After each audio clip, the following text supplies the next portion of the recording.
है। मैंने मुझे ये बताइएगा, हम if everything must have a cause then God must have a cause, and if there is, sir let me complete ना, आपको देखें, आप अपने इल्म का मुजाहिरा करने के लिए मेरी बात पूरी हो लेने दिया करें। ठीक है, मुझे पता है आप बहुत बाइल में हैं, आप बहुत हाजिर जवाब हैं, मुझे अपनी बात पूरी कर लेने दिया करें।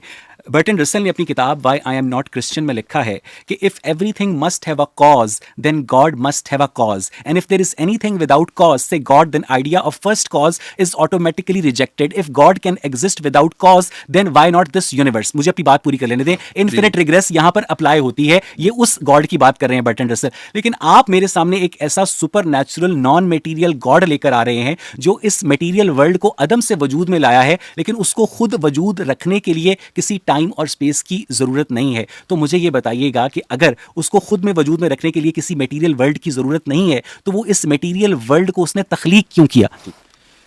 इन्फिनिट रिग्रेस को आप सही मानते हैं? मेटीरियल वर्ल्ड में यस। मटेरियल वर्ल्ड में सही मानते हैं? जी हाँ। सही मानते हैं आप? जी, मेटीरियल वर्ल्ड में यस, बिल्कुल सही मान रहे हैं? बिल्कुल सही मानते हैं। Are you sure? जी ओके, ये भी मेरे लिए बड़ा इंकिशाफ है। ठीक। और वो इसलिए कि अगर मटेरियल वर्ल्ड में इन्फिनिट रिग्रेस होगा तो आप कभी वजूद में नहीं आएंगे, और आप मौजूद हैं। अपनी बात को एक्सप्लेन करें। मैं अगर ऑनलाइन होते, खैर ऑनलाइन अभी भी हैं, लेकिन मेरी स्क्रीन पर अगर कुछ होगा तो मैं शायद वो वीडियो ना दिखा पाऊँ, लेकिन मैं कोशिश करूंगा कि जब मैं वीडियो लाइव है नहीं, अभी लाइव नहीं है, तो अगर यानी इंटरनेट होता तो मैं आपको एक वीडियो दिखाता, लेकिन मैं आपको मुख्तसर समझा देता हूँ। चूँकि आपने कहा एक्सप्लेन करें, काश कि मेरा 10 साल का बेटा होता तो आपको एक्सप्लेन करता कि इतनी मामूली सी चीज़ें, 10 साल के बच्चे हमारे यहाँ जानते हैं इस चीज़ को। डोमिनो इफेक्ट को आप अच्छी तरीके से जानते होंगे, डोमिनो इफेक्ट तक सुना ही होगा आपने।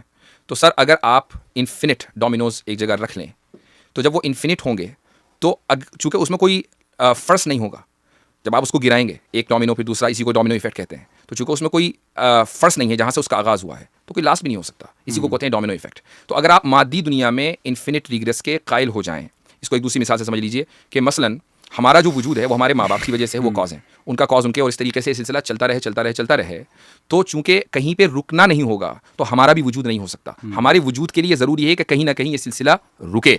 तो असल में आपने बड़ी ही प्यारी एग्जांपल दी है